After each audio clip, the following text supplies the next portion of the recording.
We're back. Tuesday Night Live, Rhodes Rants, the dog show. Back at you with another exciting episode.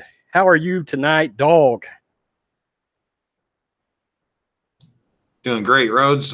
Great to be here again. And how's everybody in the chat tonight? It's great to be here. So I guess we'll talk a little episode 9. I heard recently, and I think you had some news on Mandalorian, and I just caught the Endgame clip you were telling me about today too. So a few things we can discuss tonight. So yeah, great to be here as always. So yeah, and of course, something that I'm sure you'll love to speak on, Game of Thrones.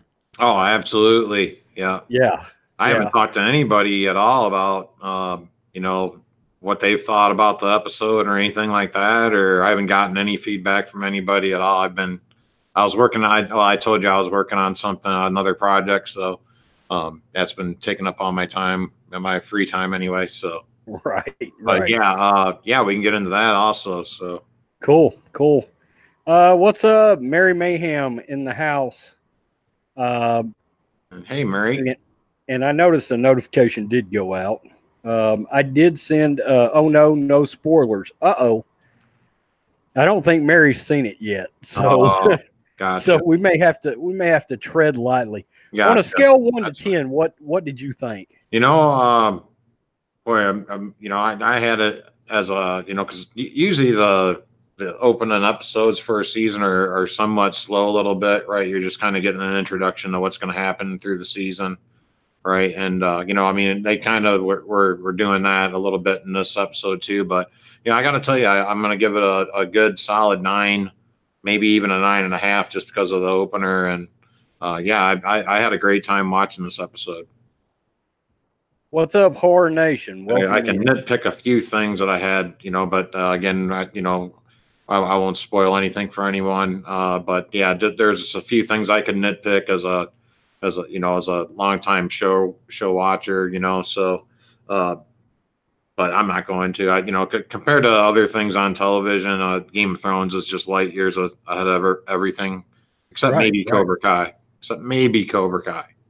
Mary don't want to worry about it. We're not going to dive in too much. I've got it. I had it at right around 6.5 or 7 out of 10, probably. Gotcha. A lot of setup there. You can see where things are sort of progressing. Sansa's not a big fan of the Dragon Princess. Oh no. Yeah. That's all we can say about that. But you can tell there's going to be something that's going to happen there, right?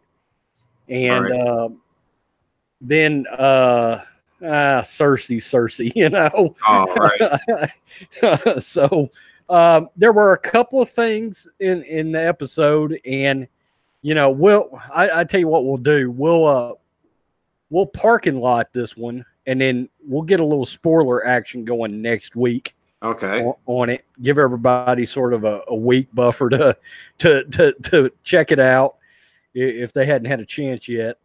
There's one particular thing in the episode that everybody's sort of talking about, involving 2 people flying around. All right, yeah. And it drove me nuts. Oh yeah, I can absolutely see where a lot of folks would be upset, right? And with that scene you're talking about, right? Because the first time we actually saw a dragon fly or Danny get on a dragon, I was kind of upset just because of the way the visuals kind of looked. It just looked really strange, on screen to me.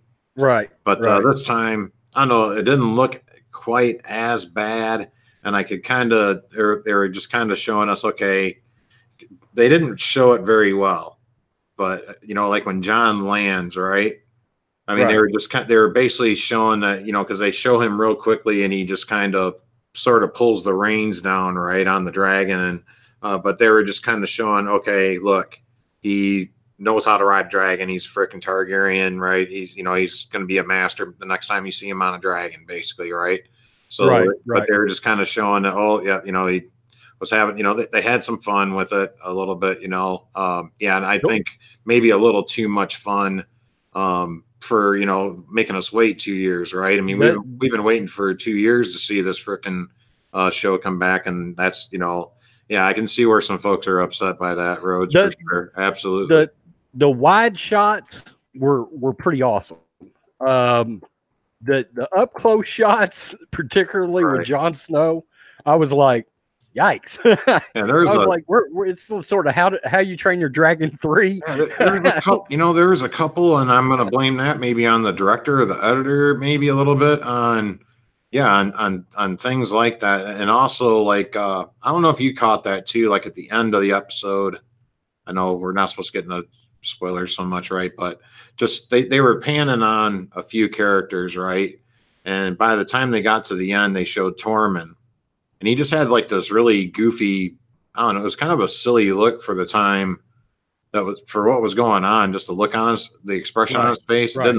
It didn't really fit what the heck was happening there. Right. It looked like he was more like really, really happy or something, or so it didn't really fit for what was going on at the time. I agree. But overall, yeah, I mean, it got us back in the swing. It wetted our whistle, for lack of a better phrase, and so now we're kind of going. On a side note, hi, Princess Elsa's in the house. I actually watched. I signed up for HBO yesterday. I was like, I'm going to sign up. The hell with it. Let's do it. And I hadn't had it since Game of Thrones ended the previous time, right? Well, I was able to watch the season premiere of True Detective. Have you watched that? No, I have not. Man, that is of course, I had seen the first two seasons. The first season had Matthew McConaughey and Woody Harrelson, and the second season had Colin Farrell in it. I actually think the second season sort of has taken a bad rap. But this third season has got Stephen Dorff in it and the guy from the Green Book, not Vigo, the other guy. Oh, Marshawn Ali, yeah, right. Man, it's a really, really excellent. Boy, you want to talk about a well-made show. They're talking about a old case where two kids were abducted, and then something sinister happens, and he's sitting in a room telling a story about it. Man, it is some quality television. It's this episode seems, or this season seems like it's going to be a little more sinister, almost in a way like you would have seen with I don't know, something out of Seven maybe, or what was the non-official follow-up to Seven, Kiss the Girls or something like that. Yeah. It was something sort of along those lines. Very interesting. I watched that after Game of Thrones yesterday, actually. I said, well, I'm here. I might as well check this out. I've seen the other two seasons. And I had to end it because I was like, oh crap, I'm going to get caught up in this and I'm not going to get any sleep. I'm just going to binge it all the way through.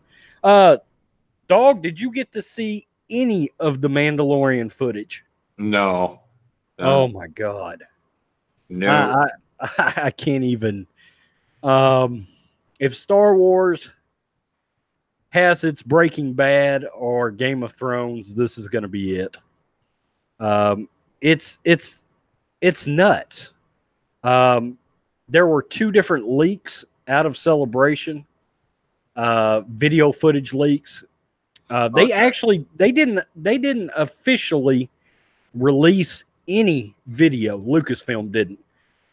So they didn't release a trailer to the public like they did with Episode 9 and like they did with the Clone Wars. But of course, people got it on their phones and then loaded it on YouTube, right? Right. And the last thing they showed was what they called an episode sneak peek, and they showed 5 minutes of what I can only assume to be the first episode. And this thing was nuts. I got the little teaser trailer. I got it muted, but I can see what I'll be able to watch it here.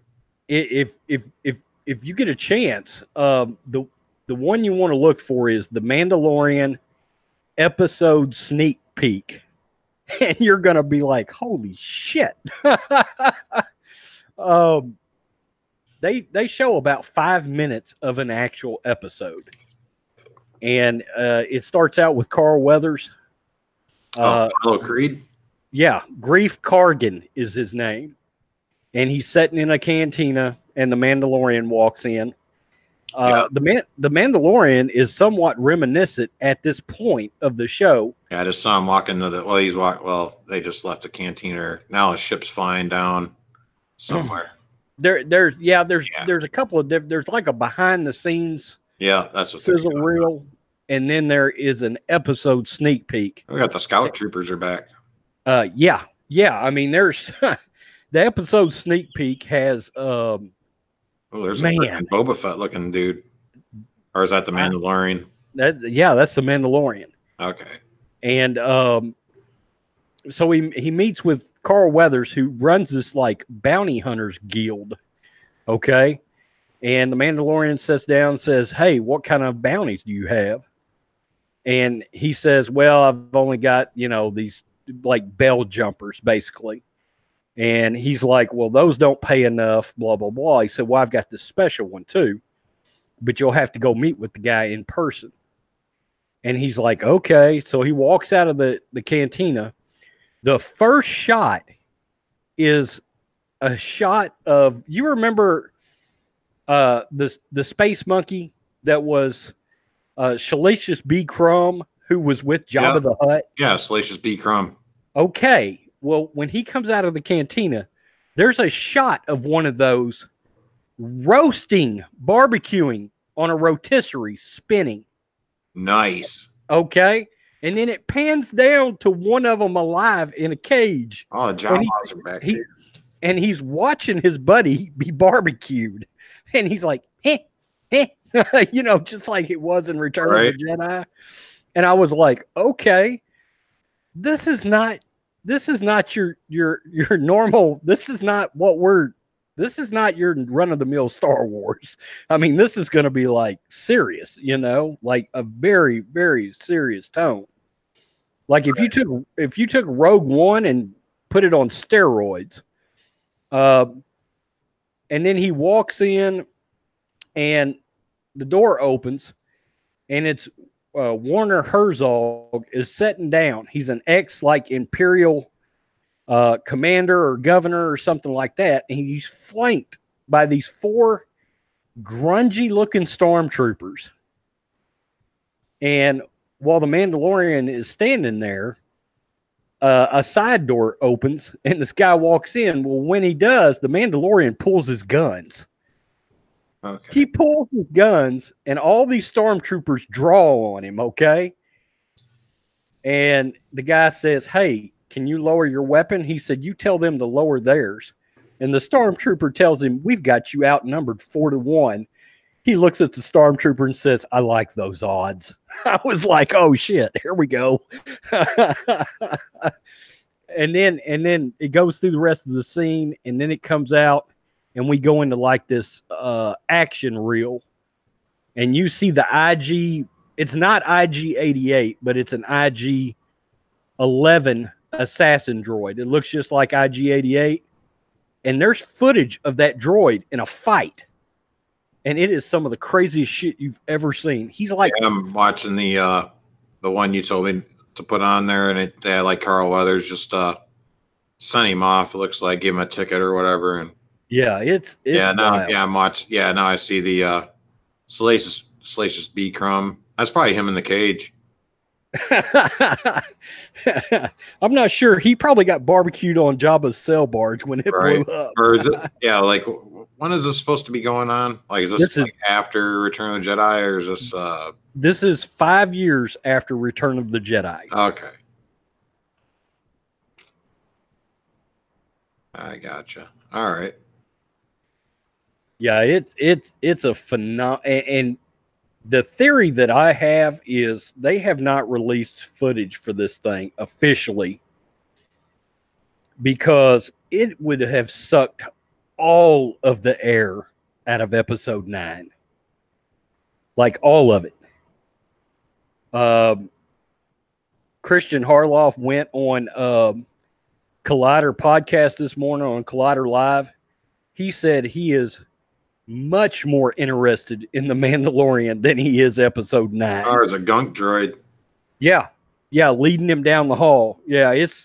And visually, this thing is just awesome. I mean, it has that original trilogy look to it. There's just, and Favreau and Filoni were saying that they went back to. Yeah, it looks less Disneyed up, that's for sure. Oh, like, yeah. Or, like the Storm, like or whatever, the First Order guys, whatever those guys are called. Oh, yeah. They're troopers or whatever, right? I don't like their look. I thought the original Stormtroopers looked great, so just leave them the way they are. Have you seen the video that has a theory that Jar Jar is a Sith Lord? Yeah, I saw something like that. I saw where George Lucas come out and said that Jar Jar was his favorite character in the prequels. Did you see that? Oh, he definitely was his favorite character. He worked so hard to try to make that character work, and when it didn't work, he was just like floored. Kind of like what I think J.J. Abrams was the other day when he introduced Dio. I think that was like a big letdown for him. Right. Yeah. Yeah. But I don't think Dio's going to have the impact. There wasn't, Jar Jar wasn't much of a response to him at all. No, it was just dead silence. And if you looked at his face, he was just like, "Oh, dang." No. JJ did want to see the freaking trailer by then, So, hey, Peter Griffin, what's going on? And Princess Elsa, Horror Nation, Mary Mayhem. Great to see you, folks. Peter Griffin, hello, sir. I think that was calculated. Not releasing the Mandalorian footage. I think that was calculated. I think they said, you know what? And it was overwhelmingly positive. I mean, like, regardless of sort of what side of the fandom you're on, people came out of there and was like, yeah, this is I told John Matrix the other day, I said, this is the best looking thing I've seen since Return of the Jedi, in my opinion. I mean, it's serious. Who that serious actor quality. is with the Olympic gold medal on his neck there. I'm trying to think of where I've seen him before. He almost looks like the guy from Batman Begins, but that's not him. I don't think anyway. Well, there is a scene. You know who the comedian Bill Bird is?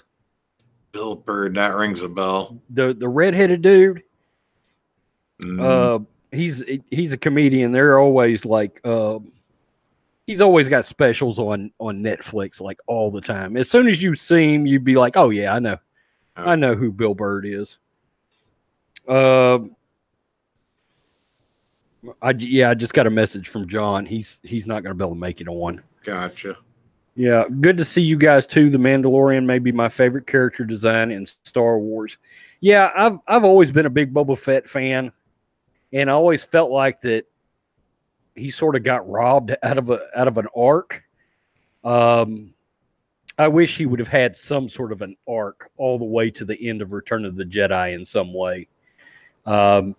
Instead, he became almost, an afterthought. But god dang, he was so cool looking. And there's elements of like George's old, George had wrote a television show, and he wrote like 100 episodes, and there's supposed to be some elements of that television show incorporated in to this TV show. So I'm really fired up about it. I think this is going to be like Star Wars. Star Wars, the flamethrower. Yeah. How about the Stormtrooper? Yeah.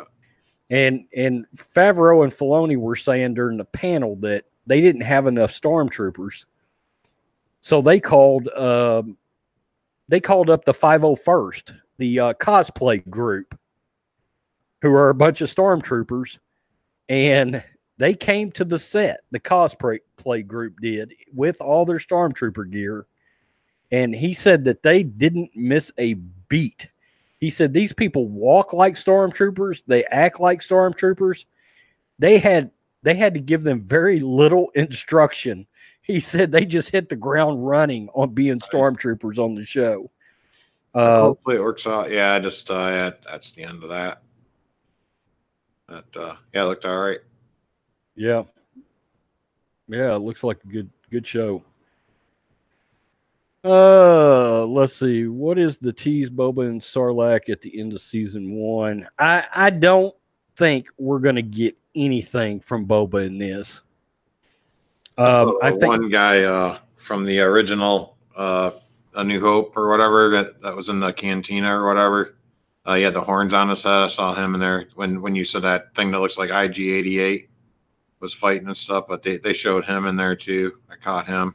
So yeah, it looks like bringing back a lot of nostalgia and stuff. But yeah, kind of. Yeah, you can see the way those guys act and walk around a little bit. Yeah, it's definitely not as Disney-fied. Oh no. Yeah. Well, from what they've showed us though, so I so let's hope. Do I think Admiral Akbar deserved a better death? Hell yeah. Good Lord, yes. Let's talk about that right fast. Did you see that interview he gave at Celebration, Tom Kane? No, I didn't. Okay, well, they had him up there, and he went off about being upset. He roasted Rian Johnson's ass. Nice. Right there on the Star Wars show stage, and the damn host tried to shut him down. Now was like, oh, let's not get into that, blah blah blah. And the guy was like, I mean, really? He was like, get into it. He said, who's Holdo? He said, nobody's ever heard of Admiral Holdo. No. He said, you've got freaking Admiral Akbar right there. He said, and you have to kill him off screen. He was mad. He was seriously upset about that. Right. Everybody should have been mad about that. Like, it's like, yeah, he just showed us some of the most ridiculous moments in the history of film, having Princess Leia fly through outer space, right?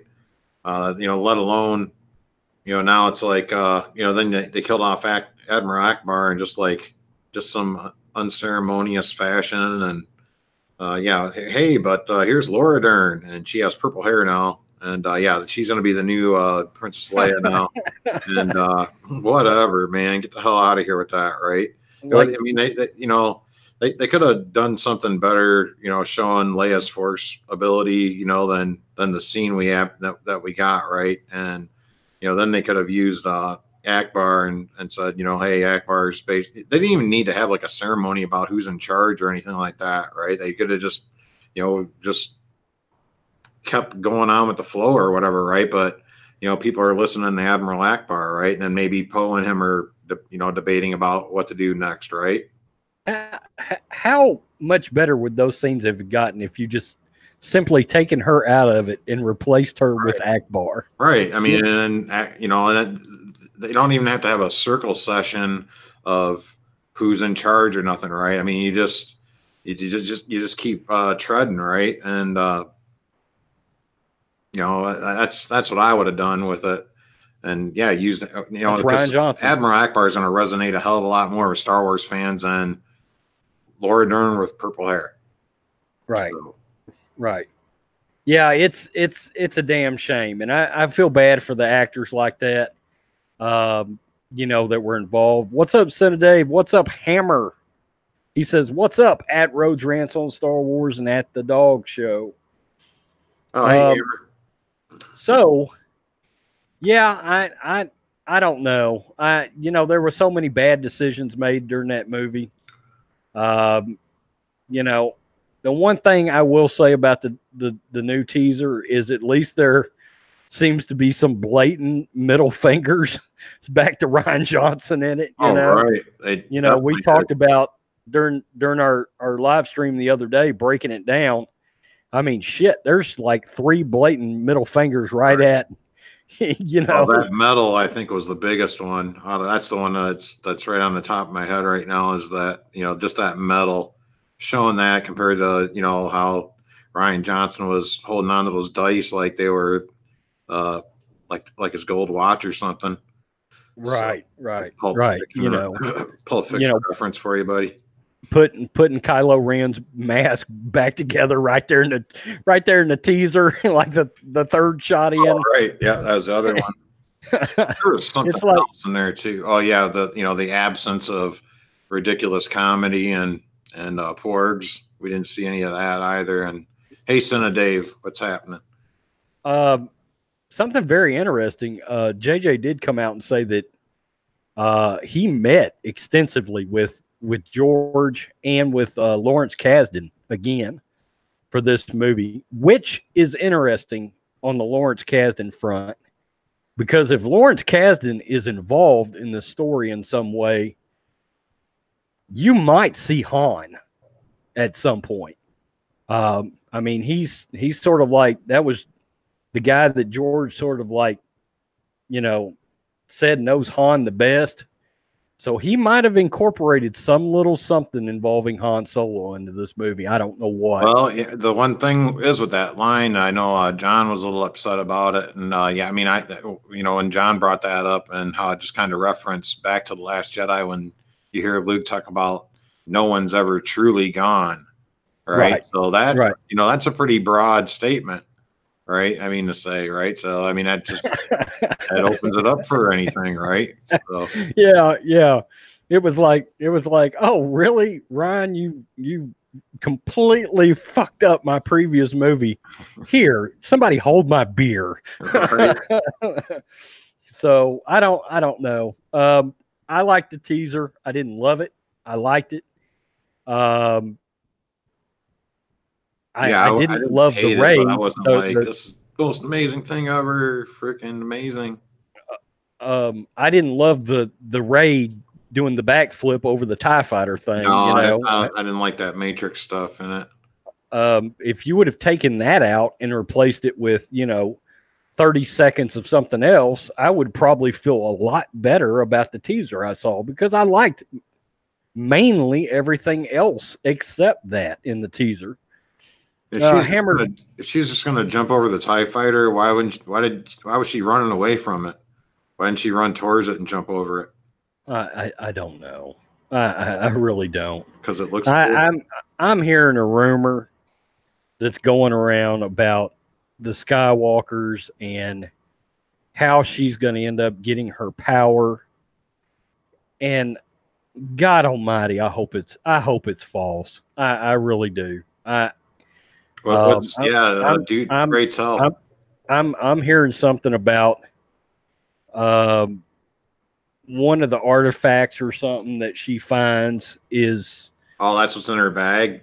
Yeah, she ends up putting together some kind of a piece of a pendant or something. Oh, she's got the lantern ring that is supposed to, I guess, allow her to draw in the power of all these Jedi or something. I don't know. Oh no. I read something about it and I'm just like, God, I hope that's just false. I'm like, if you don't make it blatantly obvious that she was trained by a Force ghost, Yoda, Luke, Obi-Wan, Qui-Gon, right?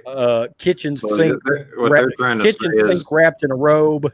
I mean, we need to know this girl got some training, which should not be hard. But what you're saying now is that they're like, when we hear Luke saying, 1,000 generations basically have passed on everything they know to you now, right? You're saying that, pardon me, that they basically, she sucked in all their powers now.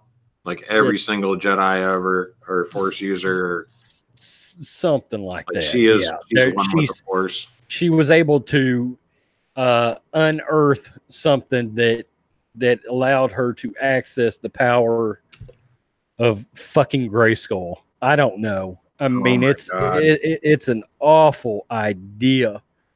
It it's my understanding he has put, we originally heard a year in between The Last Jedi and this movie. No, I'm hearing now it could be as much as 5 years in between. And if that's the case, you've got the ability to right a lot of wrongs in that 5 years that's supposed to have gone by. I mean, Right, they can just basically tell us a better story that happened. yeah, It's hey, like, she's been training because with. like we've discussed this before. Nothing happens in The Last Jedi. Nothing at all happens in that film except Luke and Snoke are gone. That's it. That's everything. Everything remains the same. All the main characters go right back to point A, and nothing happened in that film, right? So now, if you had 5 years in between there, that could leave a lot of things open. Of wow, an actual film that could have possibly gone in there in those 5 years, So Right. yeah, so absolutely, Rhodes. I see exactly where you're coming from. We've talked about the failure of just having The Last Jedi start immediately after The Force Awakens. That got the movie off to a bad start there. Horror Nation says, dang, sounds like she won't be a Palpatine. I'm not so sure about that. I think she's going to end up connected with Palpatine. There's too many red flags there, I'm hearing. I heard it again today. It would be interesting to see JJ and Lawrence Kasdan plan if they made episode 8. For full disclosure, he did have drafts for episode 8 and 9. Ryan Johnson scrapped the episode 8 draft. So let me put these porgs in this. Let me have Princess Leia. Yeah, she'll just fly through outer space. It's like an 11-year-old wrote it. Yeah, I know it. Mox Rocks, what's up? Yeah, it's just odd. I mean, we'll have your mom and joke in the beginning of it too. Oh, what a yeah. And it's just Ryan being Ryan. What a great guy. I contend. I still contend he can't be a Star Wars fan. He cannot. No, subverting your expectations. We hired a director that has no clue. I mean that I don't know. The Star Wars fan. I've said a Star Wars fan could not sit down and write that movie the way that he wrote it. I mean, could you imagine sitting down to write a Star Wars movie? Would you ever in life come close to doing anything like he put down on paper? I think we just discussed that a little bit ago. There never would have been a scene of let's have a sit down circle talk and basically mimic what goes on in Return of the Jedi, right? When we have Mon Mothma standing there, right? Talking about like the Bothans and things of that nature, right? But that's what they basically were doing there. They were just like, hey, there never would have been a scene where we're just going to have a circle jerk and talk about, who's in charge, right? So, I mean, Admiral Akbar could have just filled that. I mean, of course, they killed him off, but they, if I was writing it, he would have just kind of filled the role. And, but Princess Leia wouldn't have gotten injured or something like that. And to begin with, right, she would have, if I was writing this story, she would have definitely made it into episode 9. Probably would have lived too. Right. Yeah. And I don't need to kill off all my main characters. Just, I'm a huge Game of Thrones fan too, right? But I don't need to kill off all my main characters every single, episode now, just because that, because Game of Thrones made it kind of a thing to do. Yeah, it's I don't know. It's the weirdest thing ever. I contend he hates Star Wars, and I think he hates Star Wars fans. Oh, right. Absolutely. I really do. I can see right through I can see right through his bullshit. It's almost like he was in a room and he was giggling while he was writing this movie, talking about, oh yeah, you're a Luke fan. Fuck you, Luke. Mm-hmm. I mean, I don't know. It's just crazy.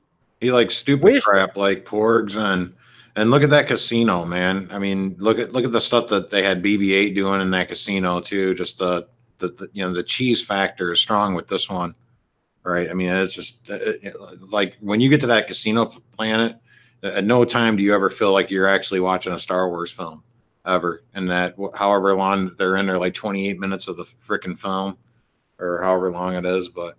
Well, you've heard me say that too. The movie does not feel like a Star Wars movie to me. For all the faults that The Force Awakens has, the fucking movie oozes Star Wars, right. to a point that it's a light reboot of A New Hope, which JJ did acknowledge over the weekend actually, and he said I listened to that. He said, I heard that criticism. And he said, I almost feel like, he said, maybe I was almost too close to,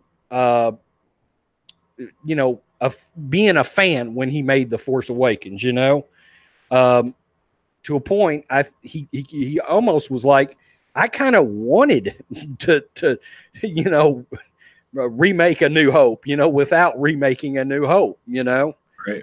I mean, it's ridiculous how that film just completely.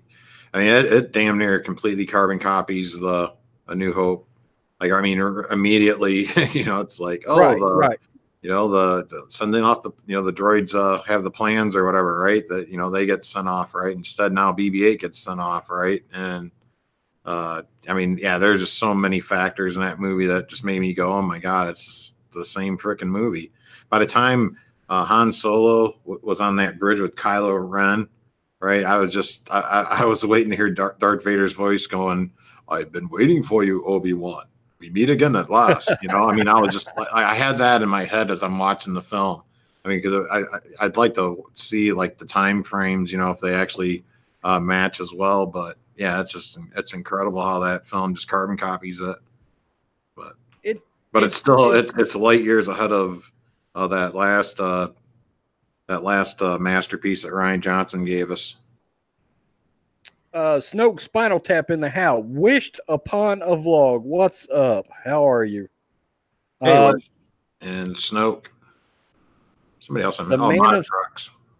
The Man of Steel has more of a feel of Star Wars than The Last Jedi, I think. The Last Jedi feels like it feels like a fantasy movie that's not connected to the Star Wars franchise. I've said before, I think it's just a poorly made movie. It's just a bad. It's a bad film. It doesn't know what it wants to be. It's just terrible. It's just utter trash. So, I mean, is it a kid's film? It's not a kid's. It can't be a kid's film. We got shirtless Kylo Ren and all the goofy innuendos with Raylo. It can't be for kids. Is it for adults? No, not with the stuff I was talking about with the Casino Planet and to look at the porg crap, right? So, I don't know what this film is for. There's probably some folks that are like Rian Johnson and that's the genre of film they enjoy, I guess. But I think it's absolutely been sabotaged. That's what I think. I think that's what he was doing. I look at the sinister side of things a lot. I've often wondered that. I've often wondered if, like I said, if he hated Star Wars, if part of it was pure ego, like I can be the director that kills Luke Skywalker. And look at Hollywood. It's not going to keep Rian Johnson from working. Right. They love his ass. They think it's a masterpiece. So he's going to continue to get directing gigs. He signed up to do that movie Knives Out, and good Lord, it's an all-star cast that wanted to be in a Rian Johnson movie. It's flooring. Right. Yeah, because he's a big, they got, yeah, as awful as the film is, people know who his name. You know, they know what his name is now, right? When they hear his name, so it might be Right. good for some actors or whatever trying to get started or trying to get back or whatever too. So Yeah, I mean, I'm not seeing it. If I see his name on a film, it's definitely one I'm not watching. But, look at Daniel Craig. I mean, yep. Daniel Craig literally said he had been trying to figure out how, for years and years, ever since seeing Looper, how he could try to work with Ryan Johnson. And look, Looper wasn't bad, but there was nothing special about No, it. there's nothing special about that film. At all. I don't get it. I really don't. But that's your Hollywood culture right there, Right. stepping in and hugging Ryan Johnson and all of his political narratives he put in that movie. That's amazing nonsense you put on the screen. Amazing nonsense. Let's see. In episode 7, who created the map to find Skywalker? Was it Luke? I think it's got to have been Luke, or I think it was probably like Luke's ex-wife or something. Well, that Luke didn't want to be found or something, but she she made a map or something. It was like, hey, this is where that bastard. She said, "I'll fix his grumpy, grumpy from the Seven Dwarves ass on that." That's what it was. Because if he didn't want to be found, why the hell was there a map to him? Oh God, I don't know. She got jealous because of all the teat milking that he was doing. Oh God, Almighty Coon, what's up? Yeah, I don't know. I mean, I've thought maybe R2 made the map on the cool. I don't know. He had the majority of the map. He just didn't have one piece. It's like, what was R2 taking a nap during the time he shut down for a minute while he was making that map and just actually was. Because I think Abrams, I think it was, he tried to explain, or whoever wrote the film or whatever, he tried to explain that basically BB-8 just walks up to R2 and is like, hey, do you have the other part of the map? That's basically what's going on when BB-8 walks up to him and beep boops, right? And then he's basically saying, hey, do you have the other part of the map? And then R2 just gets up and says, yeah, it's right here. Like C-3PO never thought ever, or anybody at all, nobody ever thought to ask R2, like R2 was probably the last, droid or human with Luke other than Kylo Ren, right? Ever. You'd think you would, ask R2D2 or plug him in to something, right? And maybe find out what happened to Luke. But no, they just let him take a nap. They just Hammer says something. He says in J.J. Abrams' world or version, Luke wanted to be found. And I tend to agree with that. Right, that actually makes sense. That totally makes sense. I actually tend to believe that JJ probably wanted Luke in that movie more, his first movie. And, Kathleen Kennedy and all of her creative minions had their paws all over that movie in that process. And they wanted Luke, kind of pushed out of the way so they could elevate the rest of the characters, the new characters, right? So then I watched a bunch of behind the scenes on that. And he said, then I figured, okay, well, at least I can give him like this, triumphant return at the end of the movie. I mean, he originally wanted like Rey to walk up on Luke while he was like in some Jedi.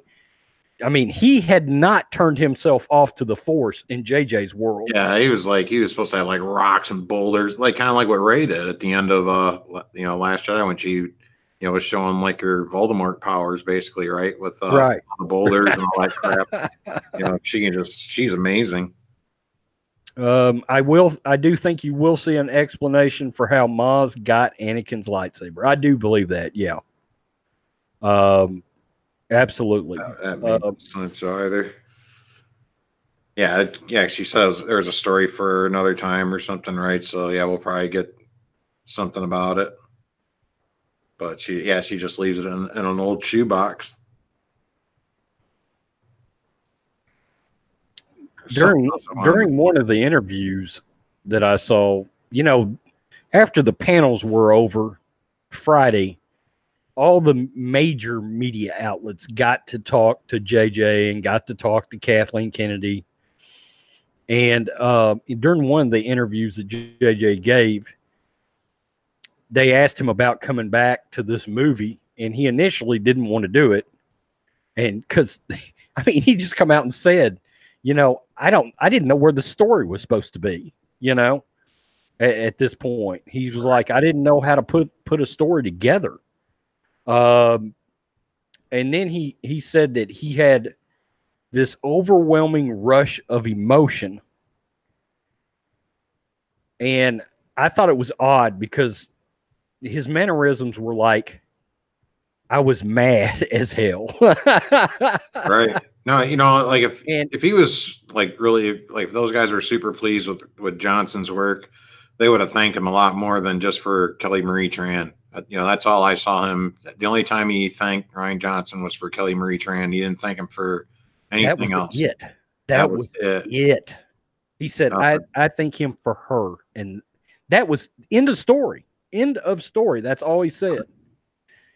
But yeah, that map thing still kind of doesn't make, like, they should have had Ray have to go through like like that map should have been like a big gauntlet or something of stuff for her to go through, like some sort of Jedi trial, right, to get to Luke Skywalker to prove she was worthy or something, right? Kind of like Indiana Jones at the end of Last Crusade or something, like, only the penitent man shall pass or something, right? She should have had to like go through some crazy Jedi trials or something to get to Luke Skywalker or something. That was the map or something, right? That would have been good. That would have been. It's weird you bring that up because I think they're actually going to jump through some hoops like that in this movie. One of the leaks that I saw where they're chasing this quote unquote MacGuffin, this whatever they're trying to get to that's supposed to sway the battle in their direction. Yeah, probably something to do with the weapon system or something on that Death Star. Maybe they can find something, a remnant, or something that's left over from the salvage. Right. That's my guess is, yeah, because, I think we were talking about this last week, maybe about Jeddah possibly having, maybe that planet possibly could have been, one of the planets could have been Jeddah that they were possibly on. But if that's not the case, then, maybe those crystals that powered the weapon system on the Death Star might be of some use. Right. If they're, even salvageable. That's one of the leak. What else would really be on the Death Star that would warrant you to go back, other than maybe something with Palpatine, maybe too, or some sort of MacGuffin, like you're saying. Yeah, well, the leak literally, I remember still reading the leak, and in parentheses of the leak, it said, i.e., Raiders of the Lost Ark or the Last Crusade. So they, even in the leak, they referred to Indiana Jones. As all parties were chasing this similar item, like that, which could be interesting. I don't know. We'll have to see. I don't know. It sounds about, well, somebody can make that conclusion by looking at the, teaser. Like, why are those guys being chased? Why are they chasing, Poe and Finn and C-3PO there? We saw like on that, that skiff or whatever the hell they were on. Right. And those other guys were, chasing on the speeders or whatever, right? The troopers. So it's like they're all probably trying to get to that same spot, right? You with me, Rhodes? Yes, absolutely. I'm sitting here reading the comments. Hammer and Coon have brought up some good stuff. Right. Ryan and Kathy. My guess is just kind of like how Kathleen Kennedy got into business through her husband, basically, right? And Steven Spielberg, right? I'd imagine Rian Johnson has some sort of a affiliation with one of those families or something, right? That got him in there. That's my guess. God, It's I don't certainly not for talent. But I've seen old interviews with him, like when he was really young, and he was a weird douchebag 15 years ago. That is, I think that's creepy. Perfect. Yep. Yeah. You know. Creepy. Unlike Ryan, JJ does admit fault when he deserved, like Leia not responding to Chewie after Han. Yeah, JJ felt terrible after that. He said he literally watched it in the theater and was like, "Oh God," I mean, it just. He said, I just don't understand how you would miss that before you release it in the theater, though. Don't you watch the film prior to? I don't know. Maybe if I was maybe you got I one. would have watched that film probably 150 times over just so I don't miss something like that. I think these guys have such trusted editors, that they just let them piece the films together, and then watched it. I still would have watched. I still would have watched the film, and I'd have been like, yeah. And when I say he said, "Oh God," he may have been talking about when he screened it for Disney, or whatever. Much too late to go back and do a reshoot. Right. You know what I'm saying? But he said he said I saw that and was like, "Oh God, that looks terrible." I mean, Chewie walked right past Leia, and he was like, "What was I thinking there?" They never even knew each other. Yeah, exactly. She just passed him by like a walking carpet. I think Rey was originally supposed to find the map to Luke on the wreckage of the Death Star 2 under the water. There was concept art of her swimming. Absolutely. We was talking about that the other day. In George Lucas's sequel trilogy, ironically enough, the character was named Kira, the same name that Emilia Clarke's character got in Solo. And she swam down into the Death Star 2, and she found, I guess, quite a bit of stuff underneath there. Right. But I you know what? I need to go see if I can find George's treatment for that. I need to read that. I'd love to have it for a frame of reference when I'm talking about this. I hope they go down there and find the trash compactor monster. The Dianoga. Yeah. I'm sitting here. I'm watching my dog. That would be hilarious if he was down there. What are you doing, dog? Yeah. Okay. I've got a dog that's just kind of like, he's in exploration mode, which may not end well. Gotcha. Yeah, he's an old fart, so he kind of does. Yeah, he's 13. All right. And yeah, he's a Shih Tzu, and they're known to be stubborn as fuck anyway. He does not listen to shit, and he will look at you straight up when you tell him to do something, and he does like this snorting thing where he drops his head and he shakes it, and he's telling you, go to hell. Right. I'm not doing it. Totally not interested. Oh yeah, just like, really, go fuck yourself, okay? Les Grossman style. Bend over and fuck your own face, right? Right. Absolutely, Rhodes.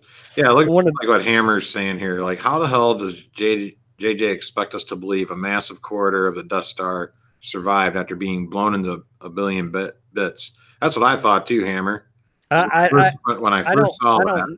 I don't know, but the one thing I'll say in JJ's defense there is so did George Lucas. I was just like, when I first saw that in the trailer, I was just like, how the hell did that thing survive? Not only being blown to bits, right, but then, going through the atmosphere and all that crap, right? I mean, I could see that being, it's Star Wars physics or something, right? But I guess we'll have to hand it over to Star Wars physics on that one. I think they were just going for, hey, it looks visually stunning, right? I mean, it did. It looked absolutely visually stunning to see the old remnants of the Death Star there or something, right? Kind of like when we saw it almost looks like he's copying his own movie from Force Awakens now that I'm thinking about it. Because like how his first teaser or one of the trailers, right, they showed the old remnants of a Star Destroyer, right? and now he's going and he's showing the remnants of the Death Star, right, to get you in. So, well, I had heard some weirdness like, there was a rumor that George had Palpatine actually survived when the Death Star crashed into the ocean. Stormtroopers, Imperial soldiers, went down underwater and retrieved Palpatine, okay, and pieced him back together, okay. But there's a catch. They pieced him back together using General Grievous parts. Isn't that wild? That's crazy. I saw that and was like, that is weird, gosh. You know? So yeah, this Death Star thing and this Palpatine thing, this is a George Lucas.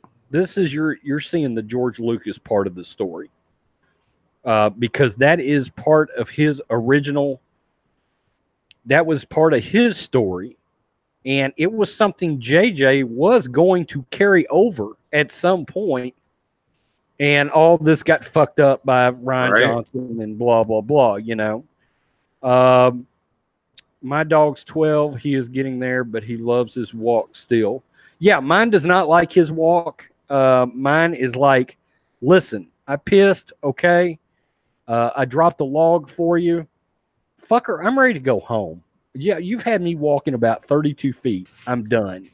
I want to go back home. That's my dog. Now, I've got a bearded collie, and she will walk your ass for 42 miles if you let her. I'm all for a Godzilla Palpatine, I guess, alternate or alternative mode.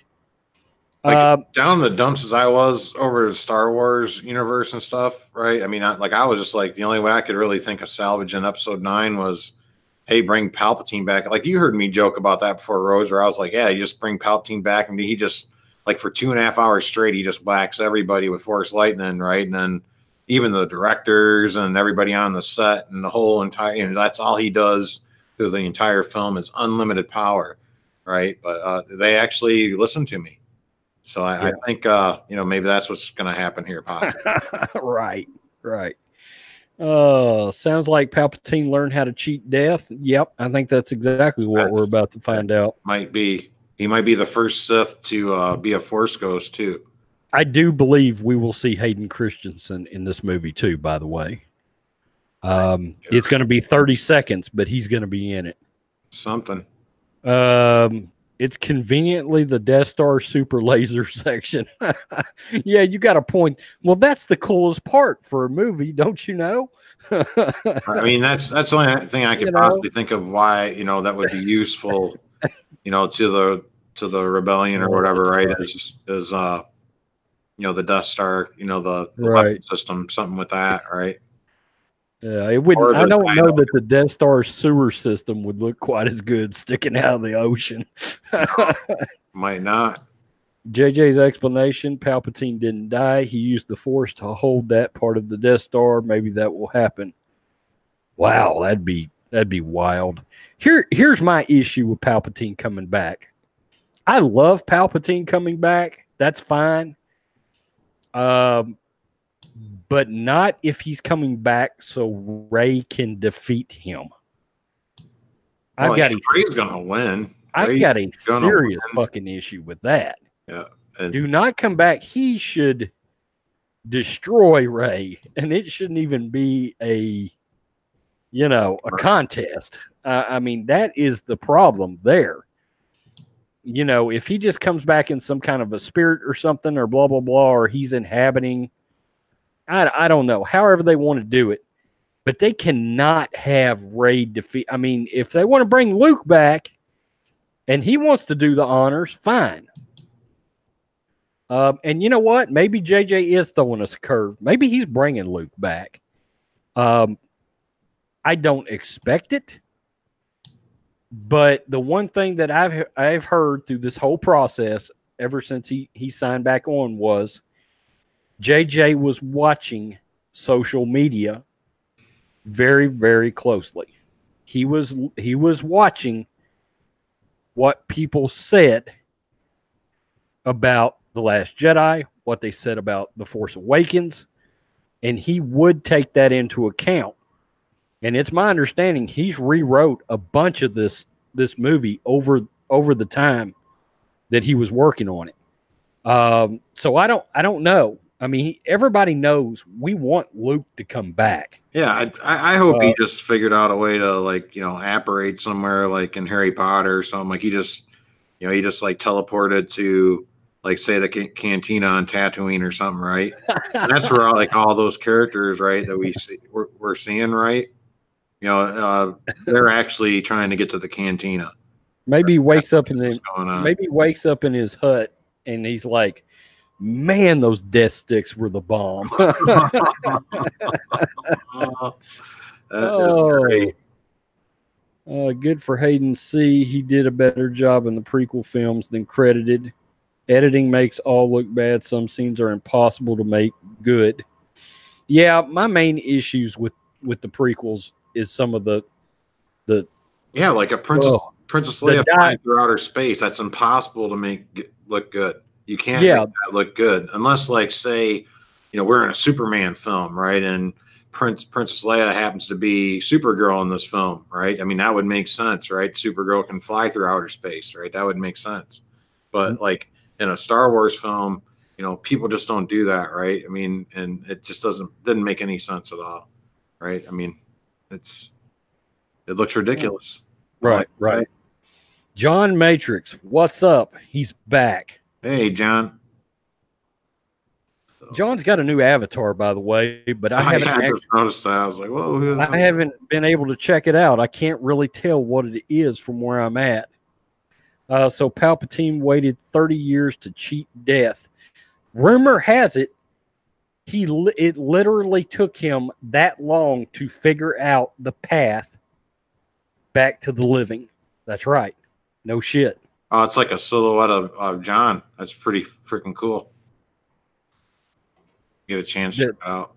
Oh, is that what it is? Avatar, yeah, nice avatar, John. You got a banner too. Let's see what this says here. I'm going to check it out right quick. And if you are in the chat and by some miracle you are not subscribed to Almighty Coon, John Matrix, Hammer, Hound 3000, Horror Nation. Let's see who else we've got here. Yeah, Palpatine waited 30 years to cheat death, apparently. That's what Hammer's saying. But, like, at least Kylo Ren, because I was ripping on him a little bit last week.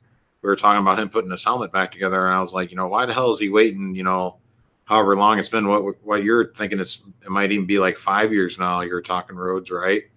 So if it's been 5 years, that means he has just literally now picked up, after 5 years, picked up the pieces to his helmet and started welding them together, right? But at least he didn't wait 30 years. Oh, John, that's cool, man. Yeah, that's cool. Awesome. Congrats on 1,300 subs. Let's see, where was I at? Yeah, evidently there's like a pathway, a design for him to get back to the living. And he's got to figure out in the same manner, here's how it was described. In the same manner, it took Qui-Gon so long to learn how to communicate back with the living.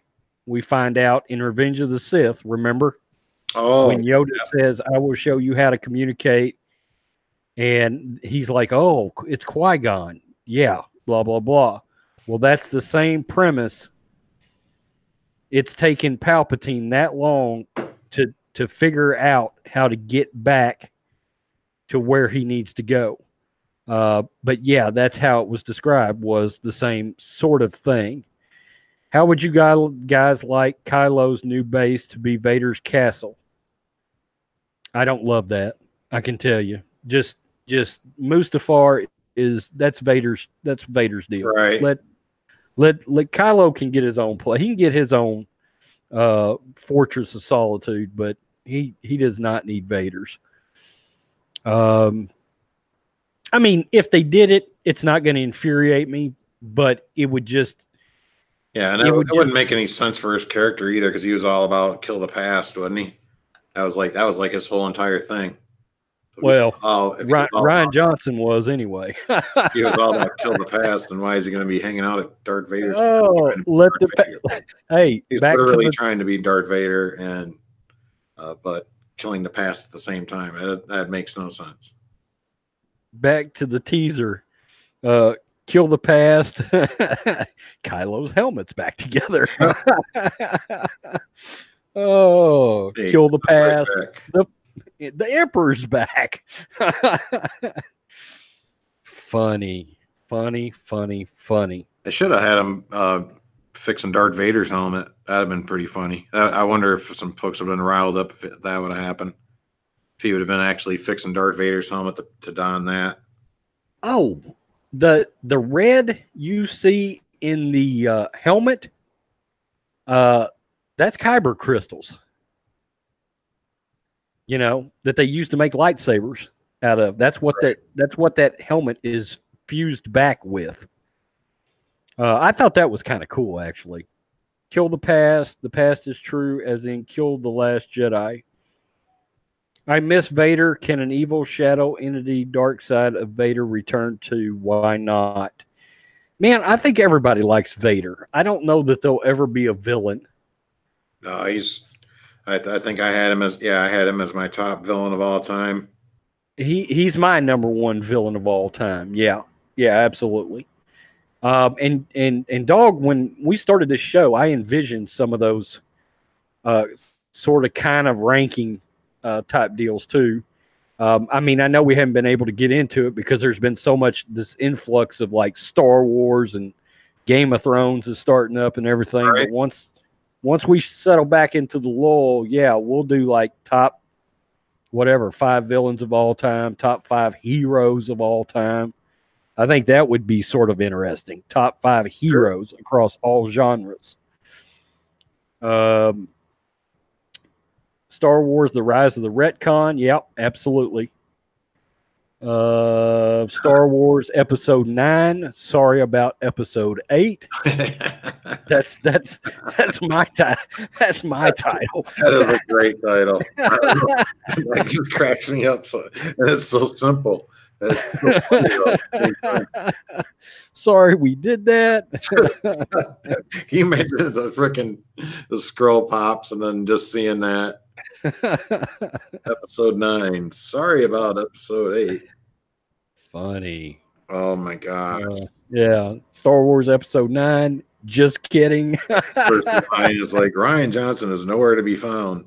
Yeah. There's no map to him. Nobody's looking for him. And then they can get into what's the gist of what's going to happen now. But that's how I would start the scroll out. Who is your number 2 villain of all time? Well, I've got the Wicked Witch of the West. Oh, that's right. You went Wizard of Oz. I never would have thought to have went there. I remember watching that, and I was like, huh. It would have never crossed my mind. But I will give you major kudos for Nurse Ratched. Yeah, that shit was dope. I was like, he pulled Nurse Ratched out of his ass. That was a great one. Yeah. I think I had Nurse Ratched and Amon Geth from Schindler's List in real life too, and Masala from Ben-Hur. Yeah. And I forgot who I had. Oh yeah, I had Dennis Hopper's character, Frank Booth from Blue Velvet was my honorable mention when Milt and myself did the. Ooh, he would come. Yeah, he would come close to making my list too. Yeah.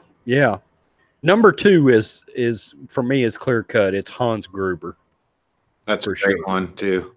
Yeah, Hans Gruber for sure. But you know what? I will say this.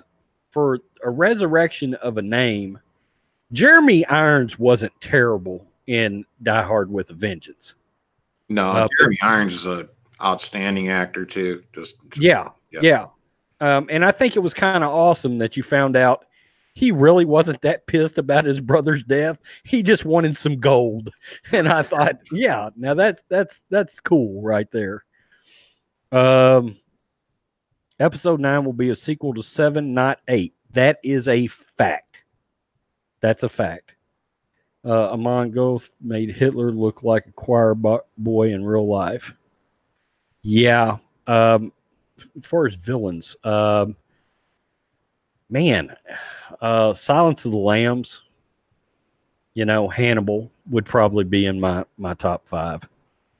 Is C-3PO gonna open a can of whoop ass 455 episode 9 with that crossbow? Yeah, I've read some leaks about that too, extensive ones. I don't know that people are going to end up hating that as much as they think. I heard that the Resistance look better than they did in Attack of the Clones. Yeah, well, it's going to have something to do with Attack of the Clones. That's going to be a callback to Attack of the Clones, and there is a heavy rumor that the Resistance is actually going to reactivate a battalion of battle droids in this thing, which I found that to be pretty wild. I thought, man, if they do that, that's going to be cool. Back.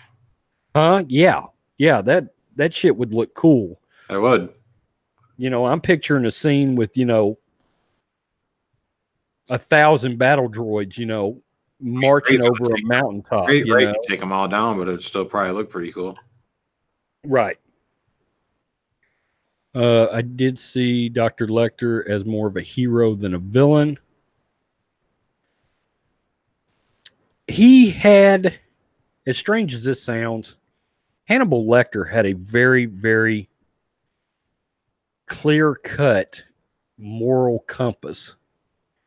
It ain't the same moral compass as everybody else, but there were things that he saw as like injustices, strange injustices, particularly like how Ray Liotta's character was treating Clarice in Hannibal, the sequel, and he felt Ray Liotta needed to be dealt with because of that.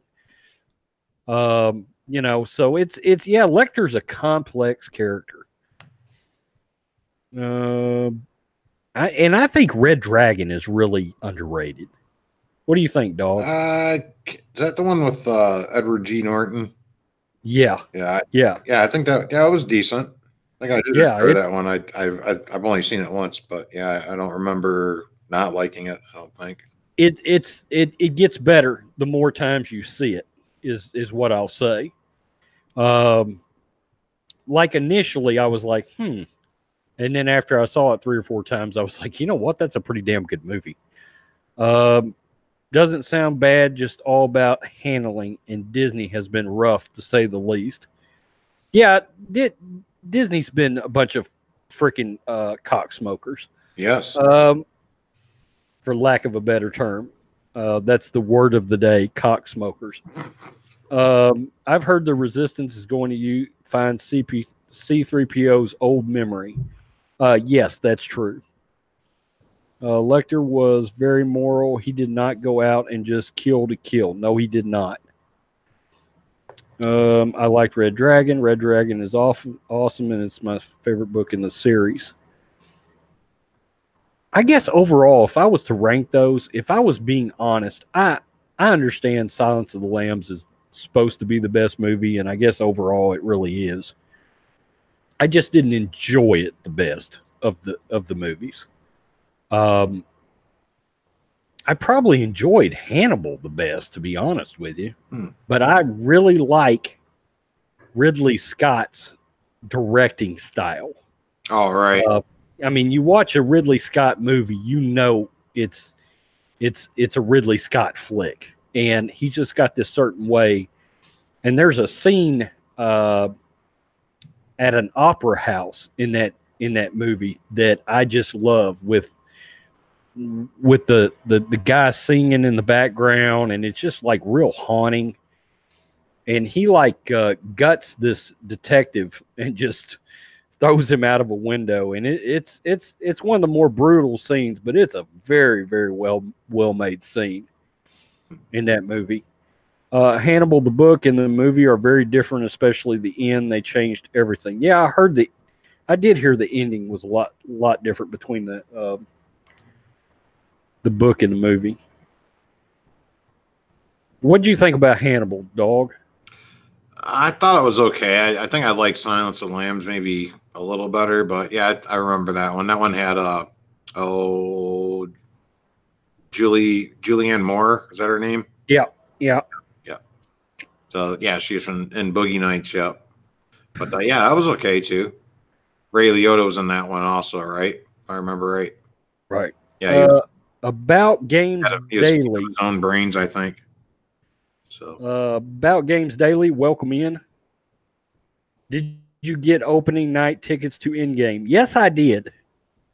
Dog, have you gotten tickets yet? No, I have not. No, I'll probably watch it probably a day or two after. I don't like that big crowd. Well, I'm actually having buyer's remorse. I've got to be honest with you. I'm actually a massive sports fan, and me and John Matrix was talking about this with me this morning. That is the NFL draft night. Oh yeah, I'm watching the draft probably. And I have not missed the draft in 2 decades. It's like been 20. That's like 20 years at least. That's like the Super Bowl for Cleveland Browns fans. Every year, that's like our playoffs. I love the draft. I do, and I bought my ticket. And about 3 days later, I was like, "Wait a minute, that's a Thursday night." And then I thought, "Shit, they moved the draft back into late April." So I got to looking, and I was like, "Oh, you're kidding!" Oh, they moved it back again. Yeah, because remember they moved it from April, then they moved it into May.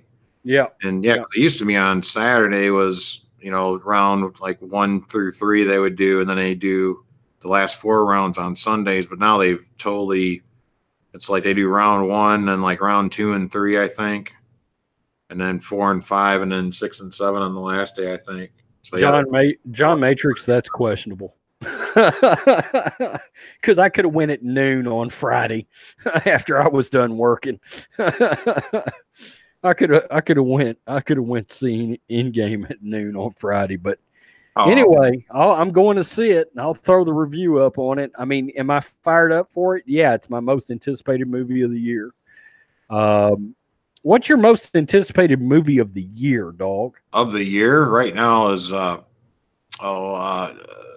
Once Upon a Time in Hollywood, the Quentin Tarantino film with Leonardo DiCaprio and Brad Pitt, and there's Al Pacino's cast in this film too. I'm kind of curious to see Al Pacino in a Quentin Tarantino film for the first time. So yeah, there's a slew. I mean, it's a Quentin Tarantino film, so definitely that's my most it's not Star Wars, but I've probably got it. I've probably got that number. That could be close. That might be number 2 now. Because I'm a big Quentin guy too. So Brad Pitt and Leo in a Quentin movie, this shit ought to be epic, really. I've been turned off sports the last few years, not the sports issue, but leagues and refs and umpires. All right. Yeah, if I thought I had time, you know how you have to start a channel and you have to have 100 subs before you can start live streaming. Isn't that right? Before your channel can actually host live streams, you got to have 100 subs. Nah, I don't think that. I think to get your URL, your custom made URL, you need 100 subs. I can't remember. There's some sort of stipulation against live streaming. I would like to start a sports channel and start doing a daily 1-hour sports podcast on it. Yeah, all you need to do is like when you start a new brand account or whatever, right? Start a new channel. You can go in your settings and you can start a new channel up basically. But as far as live streaming, then you just got to verify all that stuff. Oh, that's right. You just verify it. Well, hell, I may have to look into doing that, because But when I come home from work, you can literally have 0 subs and live stream. yeah, I come home from work. You might have to wait 24 hours after you verify, though, I think. I immediately start trying to like consume, you know, whatever's going on in the sports day for like 3 hours, you know. Absolutely. Custom URL, you need 100 subs. Yeah, I know John said he'd like to do a sports channel too. Yeah, I mean, sports is nearly as well. It's probably as big an interest. I only have a second channel, and that's something I was thinking of doing too, as a sports. I actually have one called Sports Dog, but I haven't done anything with it yet. All I did was create the channel. So, but it's funny because it's going to be a sports channel if I ever get it going. Well, heck, schedule your first live stream, and I'll come on that with you if you want to. If you want to get going, yeah. We'll do we'll give our takes or something on what the hell's going on daily or something, or weekly or something, however. Right. Yeah, just kind of yeah, I'm always shit on whatever. I got the scoop on sports more than I do on Star Wars anymore. It seems like. Yeah. Now, see, I haven't the last couple of days because I've been working on some other projects, but what I will say is my channel would be heavily geared towards football. Right. Heavily. I know the NBA playoffs are going on right now. I'll tell you, I was a massive NBA fan in the 80s and the 90s. Right. Up until about 10 years ago. And I just, something happened. I tell you what, I'm a big Celtics fan. And right after the big three broke up, I don't know, something happened, and I just was like, you know what? I'm kind of done with the NBA for a while. Right. And the main reason for me is the bastards in the NBA don't play defense anymore. No. Okay. It's not like those 80s teams with the bad boy Pistons. And yeah. The New York Knicks. Yeah. You remember the Knicks and the Pistons playing? That shit was a bloodbath. And that was awesome, you know? I really enjoyed that. Note that idea, guys. Sports talk section may help grow. Yeah, 80s and 90s NBA was the best. Yeah, absolutely. My favorite player growing up was Charles Barkley. Yeah, I got to meet Charles on my senior trip in high school. The Suns were playing the Spurs in the playoffs. And Thunder Dan Marley and Charles Barkley was in the mall in San Antonio on the Riverwalk. In a Hooters eating. Yeah, and I got to meet him. He was a cool dude. Charles was cool. Yeah. So I don't know. Episode 9. It's going to be interesting. Ray's gonna win. Yeah. I mean, that's I think where we're all going. She can't lose. I for the record, I don't want Kylo to be redeemed. No. I would love for him to turn into a complete just have monster come in and take him out right away. Yeah.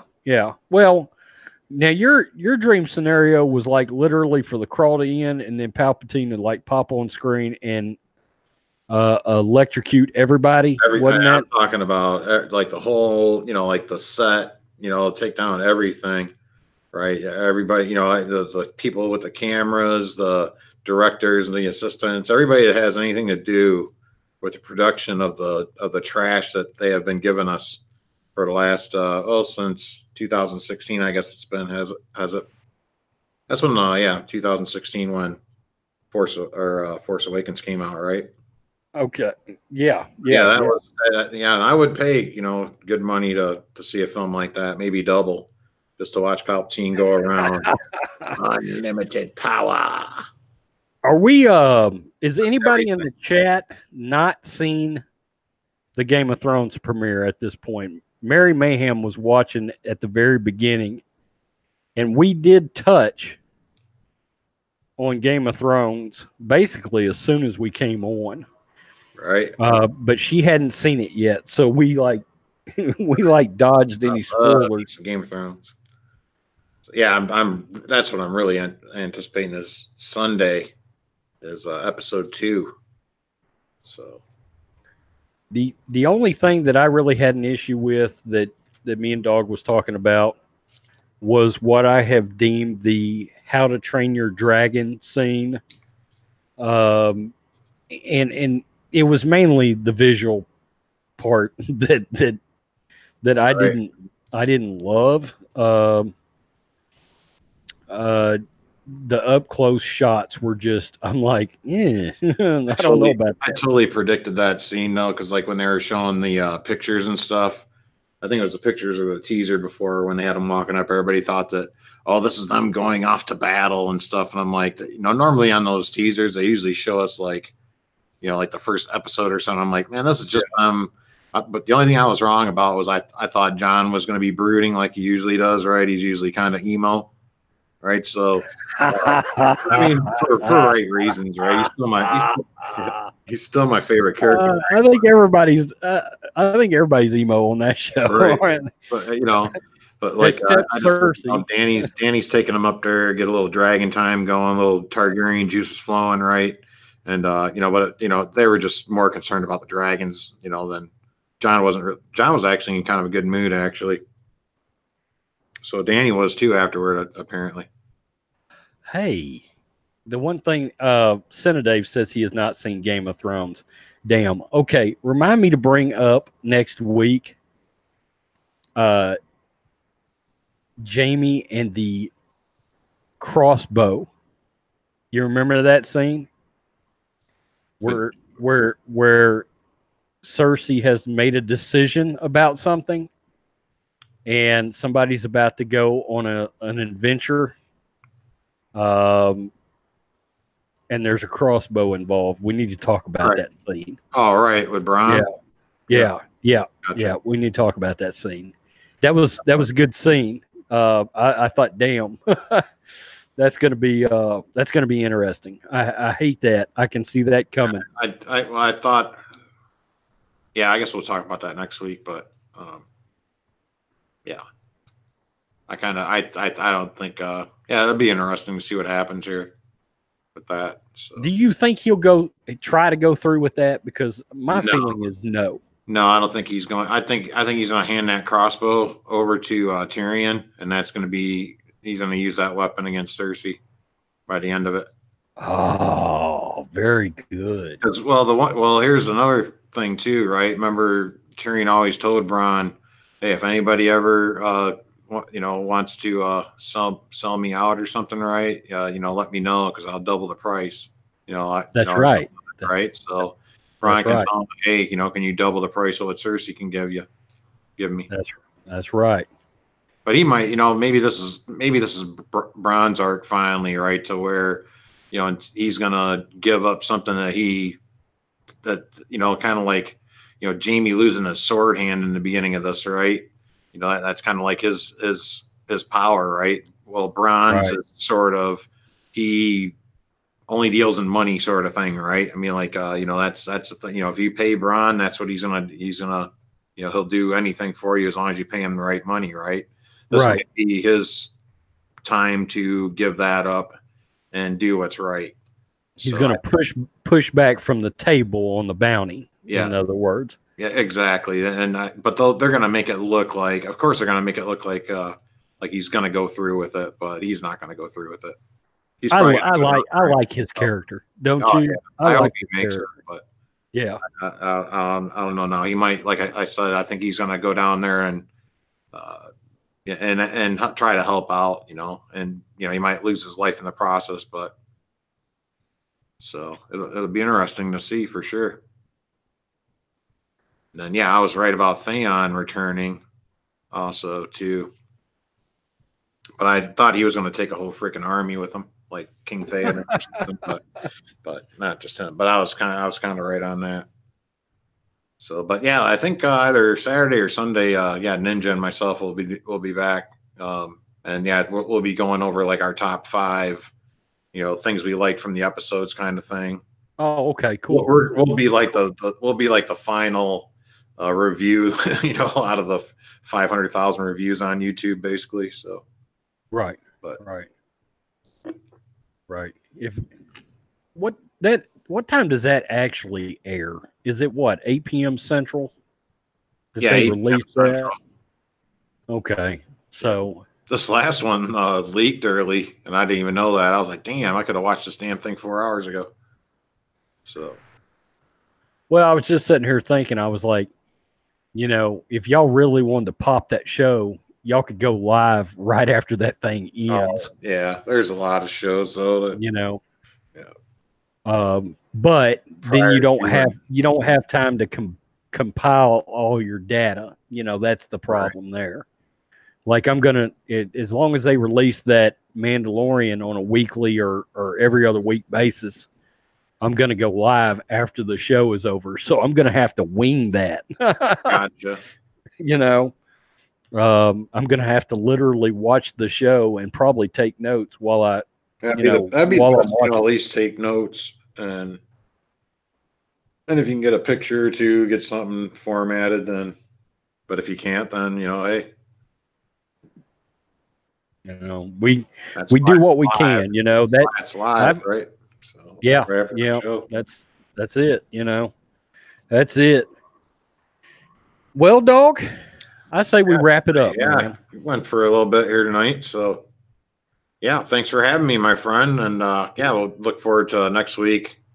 Talk a little Game of Thrones and more Star Wars news, pop culture stuff, and yeah, always a great time, Rhodes. And thank everybody here in the chat too. So thank you, Almighty Coonson, Dave, John Matrix, Hammer, About Games Daily, and Peter Griffin was here earlier too. Mary was here earlier too, and Horror Nation, found Princess Elsa, and yeah, I don't know if Fanatics of Film also.